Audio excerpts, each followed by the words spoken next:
जिस प्रकार से किसी देश के विकास के लिए उसके एक संविधान का बहुत बड़ा हाथ होता है, बहुत बड़ा रोल होता है। एक व्यवस्थित संविधान उस देश को काफी विकास के रास्ते पर अग्रसित करता है।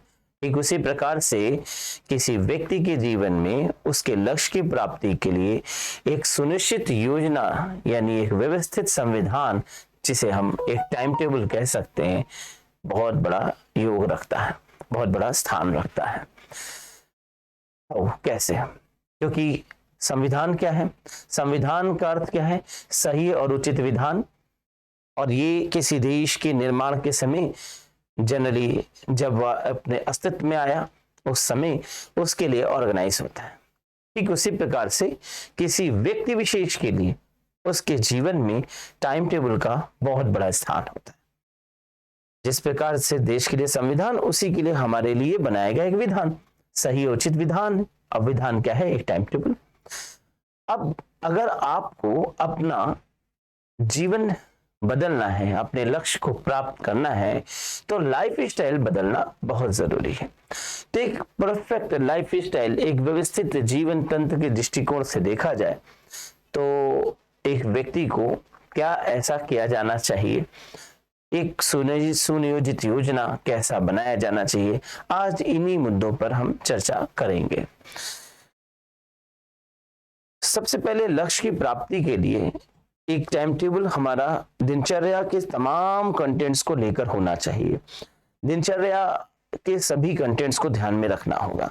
अक्सर हम जब कोई टाइम टेबल बनाते हैं तो हम उसे कुछ इस प्रकार से बनाना शुरू करते हैं कि अब हम कल से सुबह से 4 बजे उठेंगे और भोर में उठ के हम पढ़ाई शुरू कर देंगे और हम इस तरीके से पढ़ते चले जाएंगे और फिर हम उठेंगे ही नहीं। हमें कोई मनोरंजन की कल से कोई जरूरत नहीं, हम कहीं नहीं जाएंगे, हम दुनिया से कट जाएंगे, हम सिर्फ ये काम करेंगे। तो जाहिर सी बात है, ये हाइपोथेटिकल स्टेज है और अगर कभी ऐसा प्रयास करेंगे तो 1-2 दिन होगा, उसके बाद ये कंडीशन नहीं बन पाएगी। अतः प्रण होना चाहिए परंतु व्यवस्थित रूप से। जैसे व्रत भी लिया जाए तो वो ऐसा लिया जाए कि हम सप्ताह का 1 दिन व्रत रख लेंगे, 2 दिन व्रत रख लेंगे, या हम सुबह का व्रत रख लेंगे, शाम को हम खा लेंगे। इस प्रकार से योजना अनुसार अगर हम ऐसा व्रत ले लें कि हम सप्ताह में 7 दिन नहीं खाएंगे तो फिर शायद तीसरे चौथे दिन तक हम अस्पताल जाएंगे, यानी जाहिर सी बात है हम सफल नहीं हो पाएंगे। अपने लक्ष्य को प्राप्त करना है, व्यवस्थित रूप से करिए, ऐसा प्रक्रम बनाइए, ऐसी प्रक्रिया अपनाइए जिससे कि हम अपने लक्ष्य को व्यवस्थित रूप से शनि शनि प्राप्त करते चलें। तो चलिए चर्चा करते हैं कि हमारा जो जीवनचर्या है वो कैसा होना चाहिए। तो हम अपने प्रतिदिन की स्थिति को इस गोले के रूप में व्यक्त कर रहे हैं। यहाँ पर हमने अपने जीवन के 4 खंड, प्रतिदिन की घटनाक्रम को 4 खंडों में विभक्त कर दिया और जनरली 6-6 घंटे के ये 4 खंड डिसाइड कर दिए गए। अब सबसे पहला काम वो जो कि हमारे लिए बहुत इंपॉर्टेंट है, तो एक व्यक्ति की जीवन जीने के दृष्टिकोण से सबसे महत्वपूर्ण कार्य है सही समय पर सोना। उठना नहीं, सोना। जनरली सोने का कोई टाइम टेबल में पहले नहीं जिक्र करता और इसे लास्ट में रखा जाता है, लेकिन मैं समझता हूं कि स्वस्थ मस्तिष्क से ही हमारा स्वस्थ शरीर से ही स्वस्थ मस्तिष्क का विकास होता है। इसलिए सोने का एक प्रॉपर फॉर्मेट होना चाहिए। 6 घंटा सोने का सबसे पहले निकालिए कि हमें सबसे पहले सोने का कार्य करना है, तो 6 घंटा सो जाइए, पहला काम ये। अब ये निश्चित जरूरी नहीं है कि आप 12 बजे सोएं या आप 2 बजे सोएं, वो जब भी आप सोएं तब लगातार सतत रूप से 6 घंटे के सोने की एक अवधि रखिए। कई बार ऐसा होता है कि लोग 2 घंटा सोए, फिर 2 घंटा पढ़ लिए, फिर 3 घंटा सोए, फिर दिन में 2-1 घंटा सो ले, तो ऐसे में प्रॉपर हमारे शरीर का फंक्शन नहीं हो सकता। ऑर्गन्स हैं वो प्रॉपरली अपनी एक पोजीशन में आते हैं, 6 घंटे के अंदर सभी चीजें रिफ्रेश हो जाती हैं, बॉडी परफेक्ट परफॉर्म करता है। 6 घंटा ही क्यों, तो यहाँ पर ध्यान रखिएगा, इस पे भी मनोवैज्ञानिकों का डिफरेंट मत है।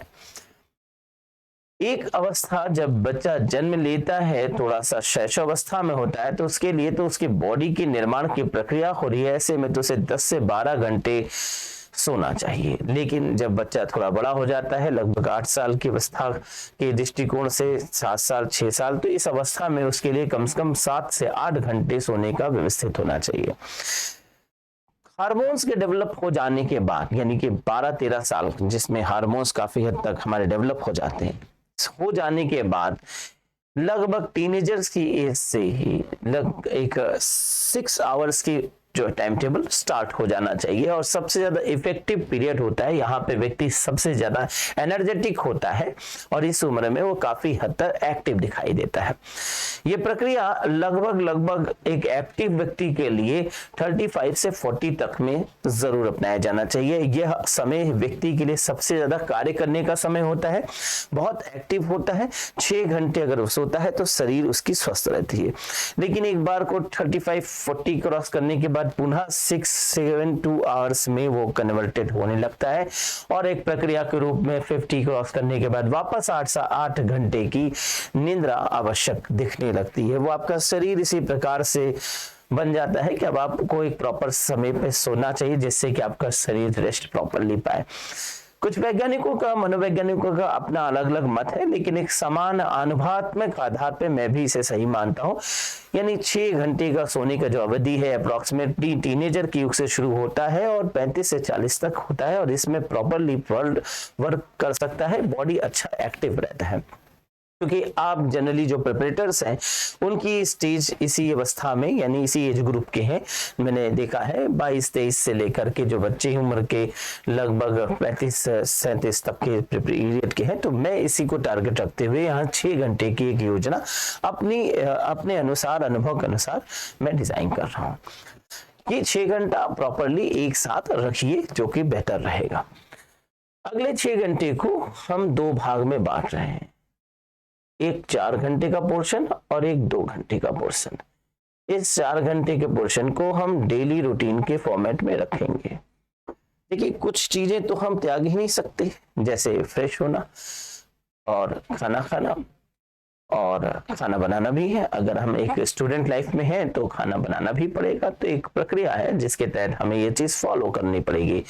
शरीर के लिए गतिविधि, नित्य प्रतिक्रिया होना जरूरी है। अब यहाँ पर खाना बनाना जैसी प्रक्रिया को 4 घंटे के अंतर्गत करना हमारी मजबूरी है, क्योंकि अगर हमने लक्ष्य को रखा है और जीवन के लगभग 10 साल अपने लक्ष्य को प्राप्त करने के लिए कठोर तपस्या कर दिया, तो सबसे बड़ा लक्ष्य जो है वो आपको मिल जाएगा।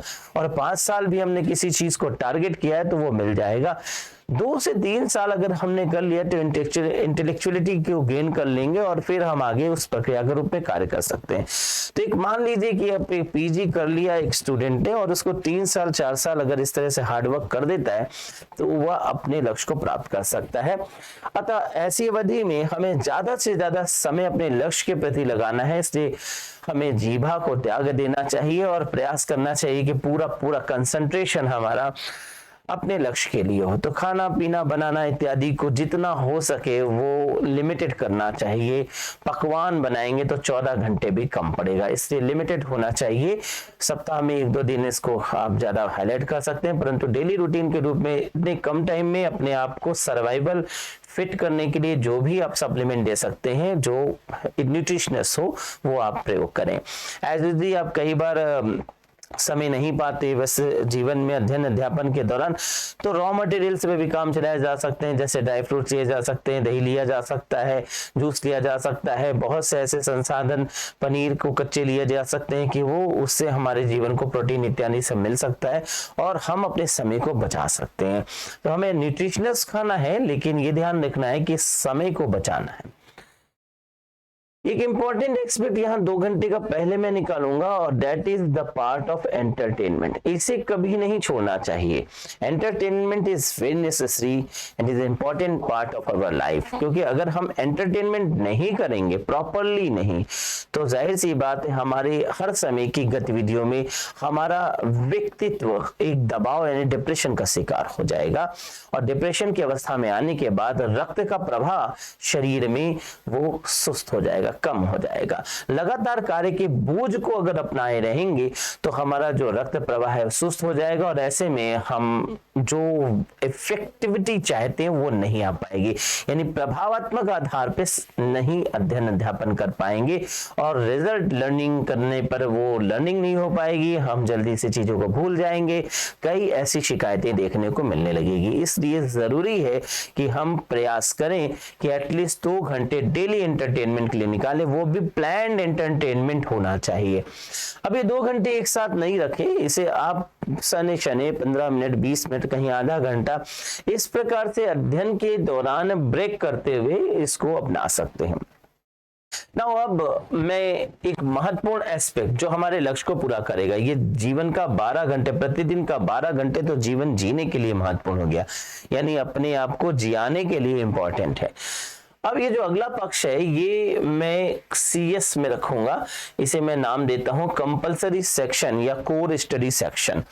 CS that is an important concept और ये मैं एक विशेष प्रक्रिया के रूप में रखता हूं जिसे मैं कहता हूं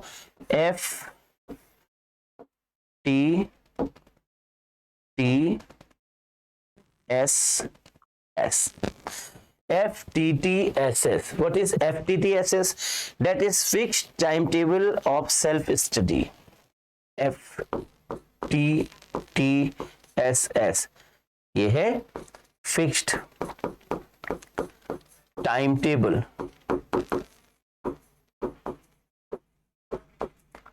for self study.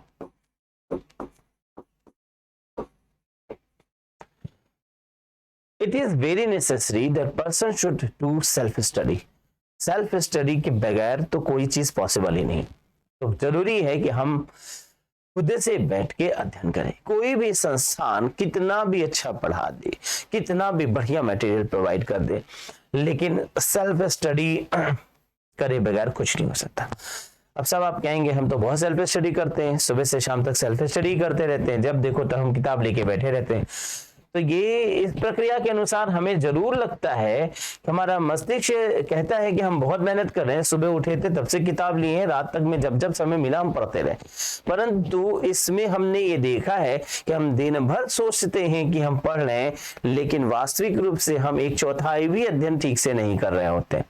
इसलिए कोशिश ये करना है कि हमारी पढ़ाई का एक प्लान फॉर्मेट हो, सेल्फ स्टडी की एक फिक्स्ड टाइम टेबल हो, उस फिक्स्ड अवधि में हम बैठें और उस फिक्स अवधि में हम अध्ययन नितांत रूप से करें और कोशिश ये करना है कि प्रतिदिन उस समय बैठने की आदत डाल लें।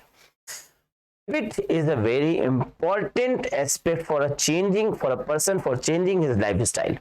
अपने जीवन की विधि को, स्वरूप को बदलने के लिए आदत बहुत महत्वपूर्ण एस्पेक्ट है। आदत को बनाना जरूरी है और एक बार आप किसी चीज के आदती हो जाते हैं तो फिर वो ऑटोमेटिकली बॉडी उसके अनुसार रिएक्ट करने लगता है। इससे एक आदत बनाइए कि हमें 6 घंटा सेल्फ स्टडी करना ही करना है। इवन भूकंप भी आए तो हम भूकंप के उस दौर में भी सेल्फ स्टडी का जो टाइम टेबल बनाए हैं उस वक्त भी हम पढ़ाई कर रहे हो, हम तख्त के नीचे बैठ जाए, हम पूरा अपना 6 आवर्स की स्टडी कंप्लीट करके तब निकले। अब यह काम कहना कि 6 घंटा एक साथ पढ़ना, तो वास्तविक रूप से ये उचित नहीं है कि हम 6 घंटा एक साथ बैठ के पढ़ लें, इसमें प्रभावात्मक अध्ययन नहीं हो सकता। इसे खंडात्मक विभाजन यानी सेक्शनल रूप से डिवाइड करिए और मैं ऐसा कहता हूं कि हमें 3 बार 2-2 घंटे की 6 घंटे की स्टडी पूरे दिन में करनी चाहिए।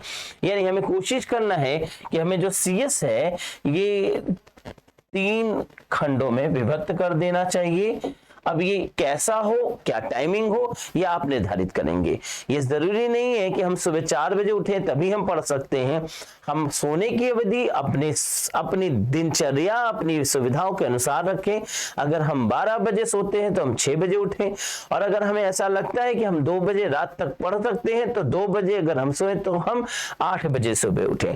यानी इसकी कोई टाइमिंग आप अपने अनुसार रखिएगा। मैं सिर्फ इतना बता रहा हूं कि क्या क्या खंड हमारे प्रतिदिन में होना चाहिए। तो प्रतिदिन की अवस्था में कुछ खंडों का निर्माण आवश्यक है। तो यहाँ पर CS के कोई भी खंड आप बना सकते। मैं एक अपने अनुभव और से अपनी सुविधा अनुसार एक खंड, एक टाइमिंग बना सकता हूँ। सपोज करिए कि मैं सुबह 5 बजे उठने का आदी हूँ, तो 5 से 7 में पहले अध्ययन करूंगा, पहला खंड होगा, यह हमारा फर्स्ट CS होगा। इसके बाद हमारा दूसरा CS हम कोई भी समय जैसा हमें सुविधा लगता है वैसे रख सकते हैं। सपोज करिए कि हमने दिन में 3 से 5 का एक टाइम निकाल रखा है, और एक हम रात को जब सोते हैं, सपोज करिए हम 10 से 12 का एक टाइम रखते हैं। अब हमारा ऐसा टाइमिंग होनी चाहिए जो कि किसी भी तरीके से डिस्टर्ब ना हो, यानी शेड्यूल ऐसा कीजिए जो रोज निभा सकें। अब हम ऐसा प्राइम टाइम रखें जिस वक्त सबसे कम इफेक्टिव होता है हमारी स्टडी, यानी हम उस समय ज्यादा डिस्टर्ब नहीं होते। जैसे प्रायः सुबह और शाम को सोने की स्थिति, यानी रात को खाना पीना खाने के बाद की स्थिति, मैं समझता हूँ परफेक्ट होता है। इस समय कोई फोन कॉल्स आने की संभावनाएं नहीं रहती हैं। इस समय अगर आप अपने आप को एकाग्र करेंगे, डिस्टर्बिंग कम होगा, एलिमेंट्स बहुत डिस्टर्बिंग नहीं मिलेंगे, फ्रेंड्स भी जनरली अपने अपने क्षेत्र में हो चुके होते हैं, तो यह समय सबसे ज्यादा प्रभावी होता है। और 5 से 7 और 10 से 12 हम रख सकते हैं। अब चूंकि हमें एक और कंटेंट निकालना है, तो जनरली हम कोशिश करें कि उसे दिन के किसी एक हिस्से में निकालें, और जब वह टाइम रखें तो उस टाइम हम किसी और कार्य को ना करें। सपोज करिए कि हमने एक टाइम 3 से 5 का रखा है, तो हमें कोशिश ये करना चाहिए कि 3 से 5 में हम कुछ और ना करें। अब हमारा एक ही टारगेट हो, 3 से 5 रोज पढ़ने का हो। अतः हमें किसी भी गतिविधि में जुड़ने से पहले ध्यान रखना होगा कि सब 3 से 5 तो हम पढ़ाई करेंगे, इस समय को हम ना किसी को देंगे और ना ही किसी के पास जाएंगे। इवन फोन कॉल्स भी 3 से 5 में हमें पिकअप नहीं करना है। 3 से 5 के लिए कोई भी ऐसा प्रोग्राम नहीं सेटअप करेंगे। अति आवश्यक है, ऐसी स्थिति है कि अब जीवन उसी पर होगा या मरने की स्थिति आ जाए तभी हम कोशिश करें इनको डिस्टर्ब करने का। लेकिन हमारा प्रयास होना चाहिए कि अब हमने ये जो टाइम टेबल सेटअप कर लिया, ये सेटअप कर लिया, फाइनल हो गया, अब इसी पे लेकर हमें प्रतिदिन का अध्ययन अध्यापन करना है। तो साहब हमने 5 से 7, 3 से 5, 10 से 12 एक हमारा हाइपोथेटिकल अब टाइमिंग है। आप अपने अनुसार इसे बदल सकते हैं। You can put any time whatever is best suitable according to you. अपनी सुटेबिलिटी के अनुसार इसे आप बदल लीजिएगा। बस मैं एक कह सकते हैं कि बेसिक आधार पे रख सकता हूं कि भाई हमारे सोने का एक टाइम टेबल हो सकता है, और वो एक अप्रोक्सीमेटली 12 से 6 का एक फिक्स टाइम टेबल हमने कर लिया कि साहब इस टाइम हम सोएंगे, तो 12 से 6 हमें सोना चाहिए। और हमारे लिए एक फिक्स टाइम टेबल होना चाहिए कि रोज चाहे जो भी हो जाए, दुनिया इधर से उधर हो जाए, कोई भी घटना घट जाए, पर इस टाइम टेबल पे हम प्रभावित नहीं होने देंगे, इसे हम रखेंगे। अब एक मित्र के बर्थडे में जाना है और उसने हमसे कह रखा है कि तुम्हें आना है, बिना तुम्हारे आए केक नहीं कटेगा। 4 बजे हम बर्थडे पार्टी कर रहे हैं, तो जनरली 4 बजे बर्थडे पार्टी कर रहे हैं। अब वो 4 बजे चाहे बर्थडे पार्टी करें या ना करें, मित्र जाए हमसे नाराज हो जाए, चाहे आज से हमारी फ्रेंडशिप यहीं समाप्त हो जाए, जीवन में हमसे बात ना करे, लेकिन अगर हमने 3 से 5 की टाइमिंग बना ली है तो फिर बना ली। अब ये टाइम हमारी फिक्स हो गया है। किसी ने कहा कि हम इतने बजे आपसे मिलेंगे, आप साफ मना कर दीजिए भाई ये टाइमिंग मेरे पढ़ने का होगा, मैं नहीं मिल सकता हूं, फिक्स कर लीजिए। अब इन 3 में से एक ऐसा टाइमिंग रखिए टाइम टेबल का, चूंकि आप लोग सब ऐसे पीपल्स हैं जो जनरली स्टूडेंट्स हैं और आप लोग पढ़ रहे हैं, और ये मानता हूं, ये मैं सपोज करता हूं कि आप लोग ऐसे लोग होंगे जो कि अपने आप को सिर्फ पढ़ाई पे टारगेट कर रहे हैं।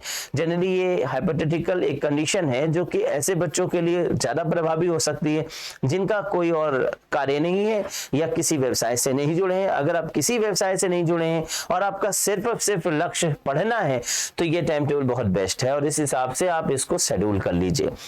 इन तीनों में से एक को आप जनरली इस मॉर्निंग फिगर को लर्निंग के लिए निकाल लीजिए, यानी यहां पर लर्न करना है, प्रतिदिन लर्न करने की एक आदत डालिए। और ये काम आपको रियलिटी बता दूं कि हमारे समाज में स्टूडेंट्स अक्सर ये करते हैं कि वो मैक्सिमम रीडिंग करेंगे, थोड़ा बहुत लिख लेंगे और ना के बराबर याद करेंगे, जबकि सबसे ज्यादा काम आता है याद किया हुआ। ये चीज जान लीजिए। एक रिसर्च के अकॉर्डिंग हम ये देखते हैं कि लगभग 90 to 95% जो स्टडी का पोर्शन है वो हमारा रीडिंग पे ही चल रहा होता है, और हम मात्र 2 से 3% जो है, यहाँ पे परसेंट के अकॉर्डिंग समझिएगा, हम राइटिंग कर रहे होते हैं, और लर्निंग के लिए 1 या 2% हम करते हैं लर्निंग।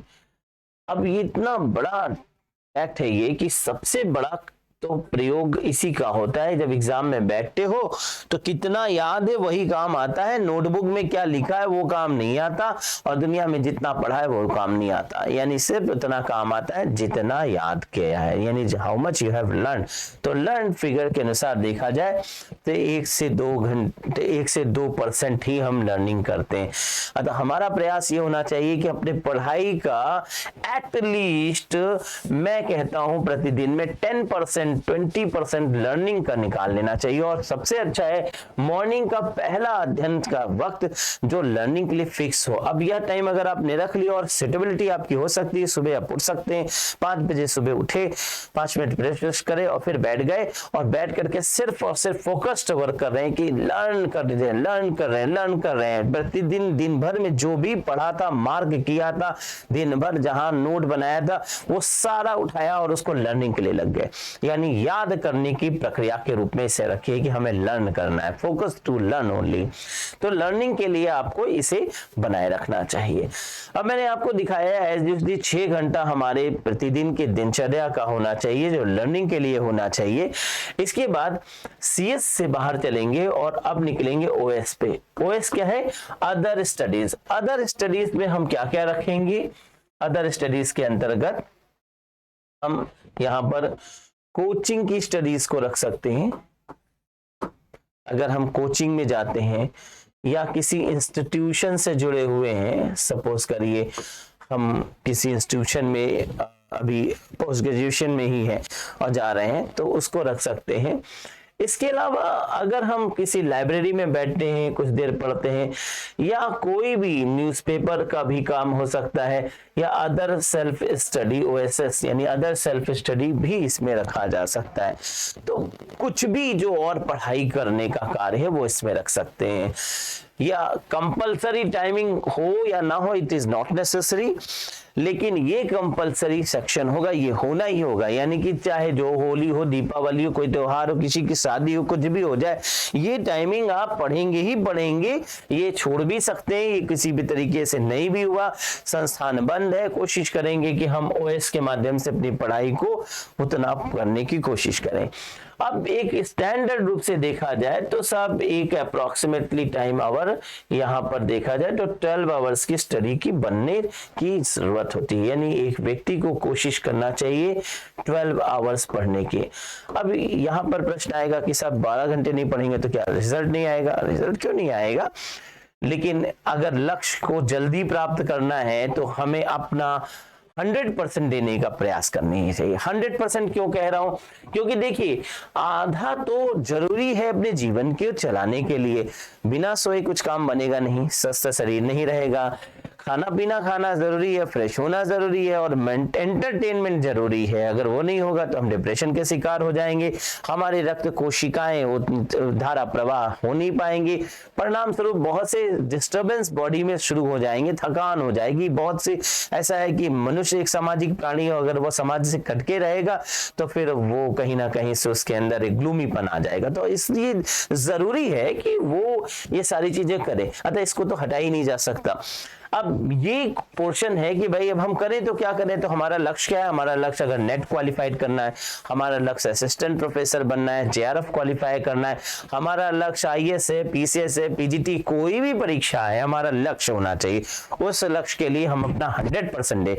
अब 100% हम 24 घंटे दे कर नहीं सकते, 24 घंटे कोई पढ़ नहीं सकता। अगर आज पढ़ भी लिए तो वही हाल होगा कि रात भर जागरण किए तो 3 दिन सो गए, 2 दिन बीमार हो गए, ठंडे लग गई, सप्ताह भर खराब हो गया। तो इस तरह से पूजा पाठ आराधना मत कीजिए कि आपने 6 घंटे आराधना कर लिया और उसके बाद अब 60 घंटे आप अपने शरीर को बनाने में लगे हुए, बीमार अवस्था में, अस्वस्थ हैं, पूरा अर्थव्यवस्था ही चरमरा गई, उस सप्ताह पूरा व्यवहार चौपट हो गया। तो ऐसा कार्य कीजिए जो सस्टेनेबल हो। सस्टेनेबल मतलब संपोषणीय, सभी कुछ हो, सारी चीजें उसमें दिखाई दे रही हूं, हर चीजों को जोड़ करके काम करिए। समेटिव वर्क करना चाहिए, डिसमेटिव वर्क नहीं करना चाहिए। तो यहां पर ऐसा काम करिए जो सस्टेनेबल हो।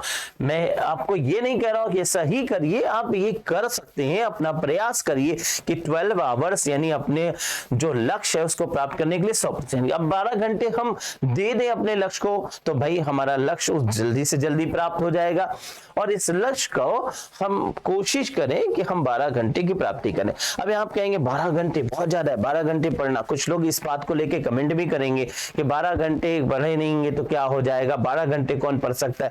बस मैं एक ही बात ऐसे लोगों से कहना चाहूंगा कि एक रिक्शा वाला कितने घंटे काम करता है, एक वेंडर कितनी देर काम करता है, एक सब्जी वाला कितनी देर काम करता है, एक शॉपकीपर शॉप खोलता है सुबह 8 बजे और रात के 8 बजे बंद करता है। यानी सभी बिजनेसमैन, सभी लोग 12 घंटे से ज्यादा काम करते हुए दिखते हैं। मैं सुबह निकलता हूँ टहलने के लिए तो चाय वाले को देखता हूँ कि सुबह सुबह वो 7 बजे भट्टी लगा देता है और रात के 9 बजे तक वो चाय समोसे नाश्ते बेचता रहता है। अब आप बताइए, सब 14 घंटे काम करता है। सब्जी वाला तरकारी लेने सुबह से निकल जाता है और बढ़िया तरकारी ला करके आपके लिए सुबह 7 बजे से 6:30 बजे से लग जाता है और उसके बाद कोशिश करता है मैक्सिमम टाइम तक, पूरा परिवार लगा रहता है। एक चाट वाला चाट बनाता है तो वो गाड़ी को तो सजाया 6 घंटे वो सेलिंग कर रहा है, तो 6 घंटा पहले से उसकी सारी ऑर्गेनाइजेशन कर रहा होता है, सब जोड़ रहा होता है। सुबह सुबह वो जाकर के बोरे में आलू लेके आता है, घर परिवार मिलके छीलता है, बनाता है, सब कुछ मसाला कसता, तब वो फिर चाट तैयार करता है, चटनी वटनी सब बनाता है। इसी तरह समोसे वाला उसके पूरी फैमिली लगी है। तो अगर आप एक सोशलॉजिस्ट होकर देखिए तो समाज में सभी लोग मेहनत कर रहे हैं और 12-13 छोड़िए 14-16 घंटे काम कर रहे हैं। तो अगर ये कर सकते हैं तो आप क्यों नहीं कर सकते। 12 घंटे पॉसिबल है, अगर चाहत है तो सब कुछ है।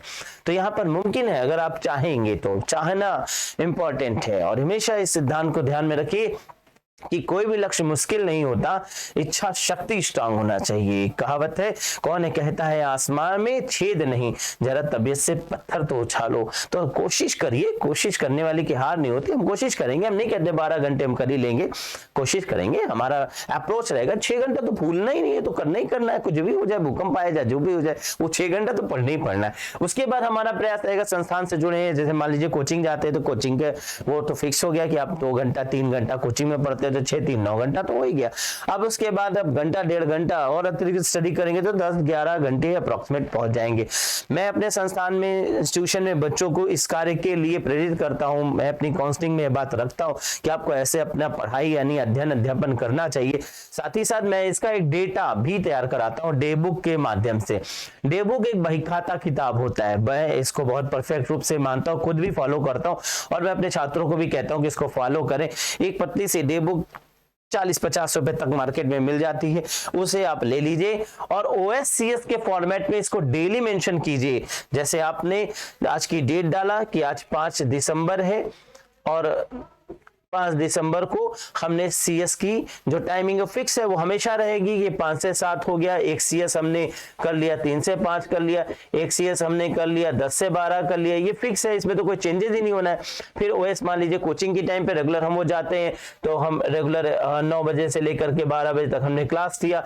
फिर एक OS हमें और मिल गया था शाम को, जिसमें हमने 6 से लेकर 6:30 तक पढ़ाई कर ली थी। अब इसका टोटलिंग करिए कि 2 घंटा 2 घंटा 2 घंटा, देन आपने 3 घंटा पढ़ाई करा, यहाँ पर आपने आधा घंटा पढ़ा। अब टोटल देखें तो 2 2 4 6 6 3 9 9:30 हाफ नॉर्मली 9:30 घंटे आपने पढ़ाई किया। तो ठीक है, हमने कोशिश तो किया, हम 12 घंटे तक अगले दिन प्रयास करेंगे। 9:30 से हम 9:45 करेंगे, 9:45 से 10 करेंगे, 10:30 करेंगे। कोशिश रहेगा कि हम इसको बढ़ाएं और इस तरीके से हम बढ़ा करके अपने आवर और इसकी रिकॉर्डिंग की रीडिंग लिखिए कि साहब टोटल OS हमने कितना किया। टोटल OS जो है हमने 6 घंटा किया, या हमने 3.5 घंटा किया, और टोटल CS अगर हमने देखें तो 6 घंटा किया, यानी हम CS करने में सफल रहे। इसके बाद हम टोटल आवर्स ऑफ स्टडी हमने दिखा दिया कि टोटल आवर्स ऑफ स्टडी जो है वो 9.5 आवर्स हुआ। और अब यहाँ पर एक रिमार्क लिखे, अपने आप को रिमार्क दें, भाई अगर हम 12 घंटे करने में सफल हो गए तो हम अपने आप से संतुष्ट है, सेटिस्फाइड है। नहीं हो पाए तो हम US यानी अनसेटिस्फाइड, अपने आप से संतुष्ट है, मुझे करना चाहिए था, मैं नहीं कर पाया, मुझे इतना प्रयास करना चाहिए। तो ये एक टाइम टेबल प्रक्रिया है कि भाई इसको कोशिश करें कि यह ऐसा हो। इस प्रक्रिया के अनुसार आपको अपना प्रयास हमेशा करना चाहिए कि प्रतिदिन हम इस प्रक्रिया को बढ़ाएं, 9.5 घंटे ले जाकर इसे करने की कोशिश करें। अब यहाँ पर एक और बात है, जैसे अक्सर क्या होता है कि हम कोचिंग के लिए निकले, ऑटो में बैठे हैं, वहां पर हमारा टाइम जा रहा है, बैंक में गए वहां पे टाइम जा रहा है। तो देखिए मस्तिष्क हमारा एक अपने अध्ययन अध्यापन के दृष्टिकोण से सोचते रहना चाहिए। तो कोशिश ये करना चाहिए कि प्रतिदिन जो हम पढ़ें उसे एक पेज पर रात को सोते समय जितना हमने याद किया है उसको छोटा छोटा लिखता चले। और अगर इस प्रक्रिया को हम फॉलो करेंगे तो एक पेज में 15-16 दिन का मटेरियल छोटा छोटा हो जाएगा। तो मान लीजिए आप एक सब्जेक्ट पढ़ते हो, GS पढ़ते हो, तो सब्जेक्ट और GS का दोनों का आपने अलग अलग मटेरियल तैयार कर लिया, और अब ये पेज आप हमेशा अपने पॉकेट में रखिए। और आप कहीं गए हुए हैं, ऑटो में बैठे हैं, अब फालतू हमारा समय खराब हो रहा है, अब ऑटो में तो हम कुछ नहीं कर सकते क्योंकि हम कोई ड्राइविंग तो कर नहीं रहे, बैठे हुए हमारा समय खराब जा रहा है, एक ऑटो में बैठे आधा घंटा ले रहा है, वेट कर रहा है।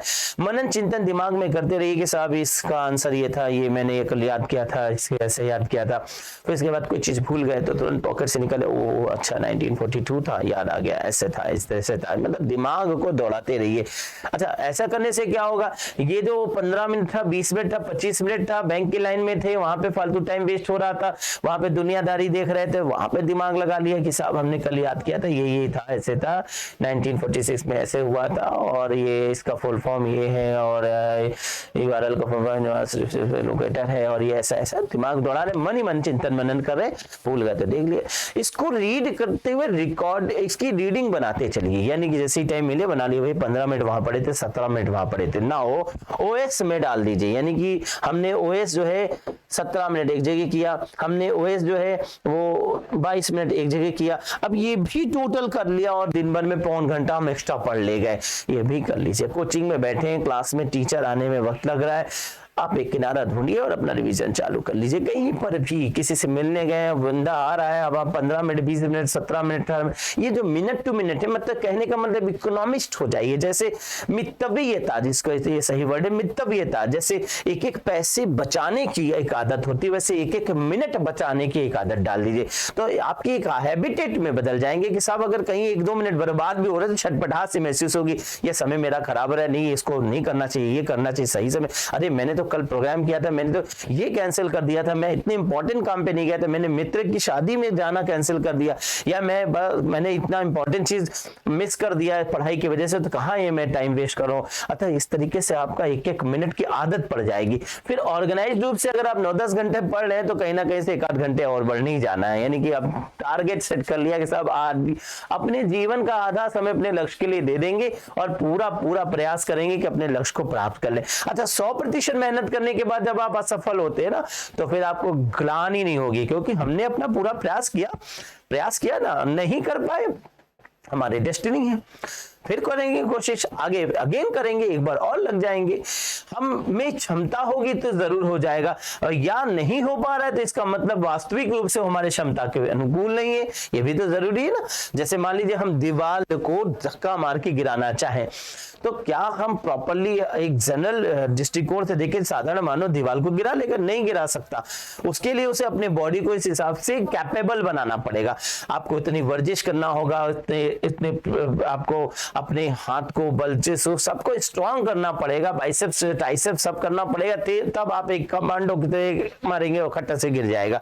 तो वो सारी चीजें बनती हैं, तो करा जा सकता है, बट उसके लिए उतने आपको प्रिपेयर करना पड़ता है। तो लक्ष्य अगर आपने बड़ा बनाया है तो भैया थोड़ा सा तो मेहनत करना पड़ेगा, गहरे पानी में बैठने पर ही मोती मिलता है, और मरना है तो स्वर्ग जाना पड़ेगा, तो कुछ चीजों तो स्ट्रॉन्ग रखना पड़ेगा। और इस तरीके से एक टाइम टेबल लेकर के चलिए, एक पार्ट टाइम अपना एक एक गुटका यानी एक छोटा सा फॉर्मूला लेकर के पेज को में मैटर को हमेशा लिखते रहिए। याद करने के लिए नहीं, उसको याद करने के लिए नहीं होगा, रिवीजन का पॉइंट होगा। फिर रात को बैठे दिन भर में जो हमने याद किया उसको याद लिख दिया और फिर अगले दिन रिवीजन कर रहे हैं। यानी रिवीजन को भी हम पढ़ाई का एक पार्ट मान लें और इस तरह से कोशिश करें कि हम मैक्सिमम टाइम अपना यूटिलाइज करें पढ़ाई के लिए। कोशिश ये रहे। अब एंटरटेनमेंट को आप इसी के अंतर्गत, जैसे आपने 2 घंटा पढ़ा, 15 मिनट बीच में ब्रेक कर लिया, तो 1 घंटे के बीच में 15 मिनट का ब्रेक कर लिया, कोई दिक्कत नहीं भैया। 15 मिनट ब्रेक किया, मोबाइल फोन चैटिंग सब देखा, कहीं बात करना था कर लिया, फिर 1 घंटे के लिए बैठ गए, तो भाई 1-1 घंटे के बीच में आपने 15-15 मिनट का ब्रेक कर लिया। इसी तरीके से यहाँ पर 3 से 5 में 15 मिनट का एक ब्रेक कर लिया, तो उतना पता नहीं चलेगा कि हाँ 15 मिनट का ब्रेक कर लेते हो तो वो आपका पौन घंटा हो गया। फिर एक आधा घंटा अपने घर वालों से बात करने के लिए निकाल दिया, फैमिली से बात करना है, कुछ बातें बताना है, कुछ कहना है, कुछ सुनना है, तो वहां रख लिया। मतलब इस तरीके से अपना ना प्रयास करते रहिए कि हमें लगातार अपने आप को एक परफेक्ट व्यक्ति बनाना है। अब इस सारी प्रक्रिया के रूप में देखा जाए तो ये इंपॉर्टेंट एस्पेक्ट है, कुछ चीजों को ध्यान भी देने की जरूरत है और वो क्या चीजें हैं तो इस पर ध्यान दें। सबसे पहली बात क्या है कि एक फिनोमेना अपना लीजिए, जैसे मोबाइल है, तो मोबाइल आप सब लोग रखते हैं और एक एंड्रॉइड मोबाइल आज के जीवन में लगभग सबके पास है। उसमें 2 सिम लगता है, एक सिम 1 होता है, सिम 2 होता है। तो अब आप ये करें कि सिम 1 सिम 2 जो जनरली बहुत से लोग होते हैं एक ही सिम इस्तेमाल कर रहे होते हैं आज के दौर में, चूंकि सिम रखने पर खर्च आता है, लेकिन आप ये करें कि आप कम से कम 2 सिम रखें। अगर आप एक सिम जो इस्तेमाल कर रहे थे उसका नाम रख दीजिए सामाजिक सिम। सामाजिक सिम, जैसे वोडाफोन लिखते हैं ना, आइडिया लिखते हैं, एयरटेल लिखते हैं, तो वहां लिखिए सामाजिक सिम। और एक सिम रख दीजिए जिसका नाम पारिवारिक सिम यानी फैमिली सिम या पारिवारिक सिम रख दिया। अब ये क्यों कह रहा हूं, इसलिए कह रहा हूं कि ये आप लिख के रख दी सामाजिक सिम, पारिवारिक सिम। ना अब करना क्या है कि आपने जिस सिम को सब लोगों को दे रखा है उसे इस अवधि में तो क्लोज, मतलब पढ़ाई की अवधि में क्लोज कर दीजिए। दुनिया से इस वक्त कट जाना जरूरी है। आप ऑन कर सकते हैं जब आप एंटरटेनमेंट के पीरियड में उसे रखेंगे। आप कोई समय दे दीजिए लोगों के साथ, ये मेरा इतना बजे होगा, 6:30 से 7 में मैं खाली रहूंगा तो मुझे कॉल कर लेना, या 6:30 से 7 में मैं तुम्हें कॉल कर लूंगा। तो ये लाइफ स्टाइल जो है ये आपकी बन जाएगी कि हाँ, मतलब लोग भी जान जाएंगे इतने बजे खाली होता है बंदा, इतने बजे उससे बात करना है और मेरा ये टाइमिंग है, मैं इस टाइम पे लोगों से मिलूंगा। मिलने का जैसे एक डॉक्टर होता है अपॉइंटमेंट का टाइम दे देता है, एक बड़ा जो मैनेजमेंट हेड होता है, सीईओ होता है, किसी कंपनी में जाइए तो वहां पे आप 6 महीना पहले ही से उनसे अपॉइंटमेंट लीजिए, वो भी देंगे नहीं देंगे तमाम बातें। ऐसे आप भी अपने आप को मत दीजिए कि साहब इतने बजे बात करूंगा, इतने बजे फोन करिएगा, इतने बजे हम आपसे पूरी तरह से कम्युनिकेट कर लेंगे, ये हमारा टाइमिंग होगा, मिलने का होगा, मिलने इतने बजे आ जाइएगा। ऐसे पूरा एकदम प्लान कर लीजिए। अब एक पारिवारिक सिम क्यों रख रहा हूं, क्योंकि मैं ये भी कह सकता हूं कि आप फोन बंद कर दीजिए, पर फोन बंद करना उचित नहीं है। फोन होता ही किस लिए, आवश्यक अनिवार्य बातों को जानकारी देने के लिए एक चलत फिलत दूरभाष यंत्र होता है।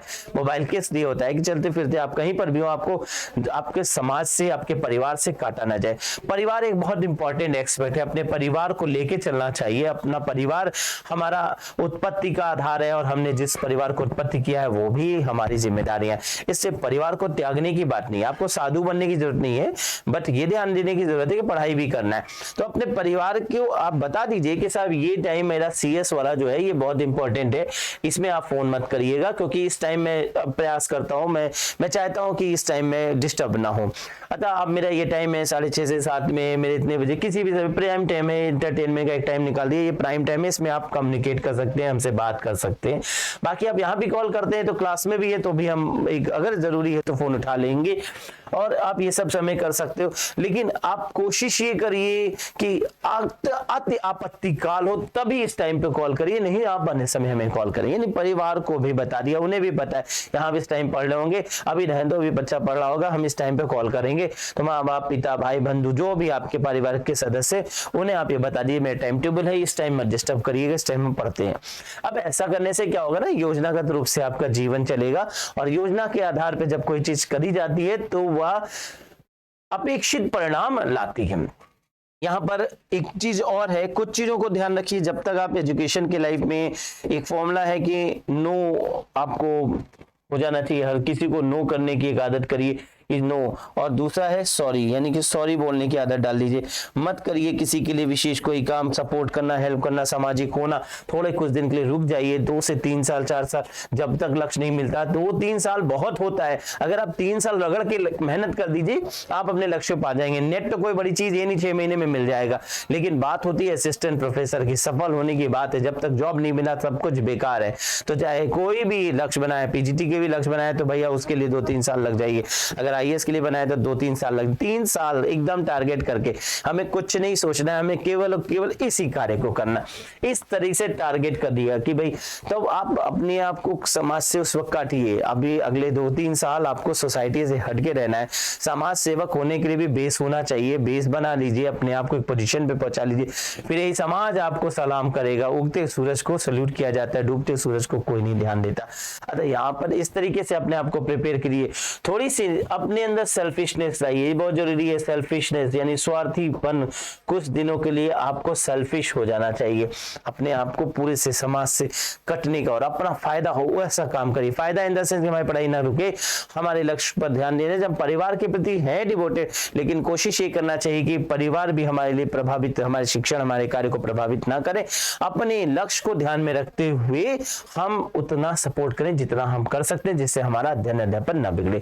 अक्सर ये देखा गया कि वुमेन्स बहुत इमोशनल होती हैं, और परिवार को ध्यान में रखते हुए कि भाई के लिए, परिवार के लिए, या पिताजी के इतना खर्च है, इन सब बातों को ध्यान में रखते हुए मैं परिवार के प्रति ज्यादा डिवोटेड हो जाती हूँ। नहीं भी लक्ष्य मिला तो कोई बात नहीं, लेकिन चलिए सब कुछ सही है, लेकिन थोड़ी से संवेगात्मक तटस्थ होने की जरूरत है कुछ समय के लिए। मैं नहीं कह रहा फॉरएवर, कुछ समय के लिए 2 से 3 साल, मैक्सिमम 3 साल अगर आप किसी चीज में लग जाएंगे तो 3 साल के अंदर मैं समझता हूं कि अगर इस लक्ष्य को, इस टाइम टेबल को प्रॉपर्ली कोई व्यक्ति फॉलो करता है तो वो अपने लक्ष्य को बहुत ही अच्छाई से, मजबूती से प्राप्त कर सकता है। और अगर आपने एक बार कोशिश कर लिया तो ये चीज आपका होगा। तो ये जान लीजिए, जीवन में सफलता पाने का एक महामंत्र है, वो है आकर्षण का सिद्धांत, लॉ ऑफ अट्रैक्शन। आकर्षण किसी भी चीज के प्रति जागृत हो जाए तो वह चीज आपकी ओर खिंच जाएगी। आप इस बात को महसूस कर सकते हैं कि अगर आपने कोई चीज को दिल से चाहा है तो सारी कायनात इकट्ठा हो जाती है वो चीज आपको प्राप्त करने के लिए। तो जरा भाव से, जरा संवेगों को तटस्थ करते हुए, लक्ष्य को संकल्प करते हुए, दृढ़ता को लाते हुए, मन को स्थिर करके, पूरी तरीके से अपने आप को अपने लक्ष्य के प्रति जागृत करते हुए, रात दिन एक करते हुए, केवल एक चिंतन की है मेरा लक्ष्य है, इस लक्ष्य को पाना है। अगर एक व्यवस्थित तरीके से हम लगेंगे तो कोई भी कार्य मुश्किल नहीं, कोई भी लक्ष्य असंभव नहीं। इस लक्ष्य को कर सकेंगे। धन्यवाद।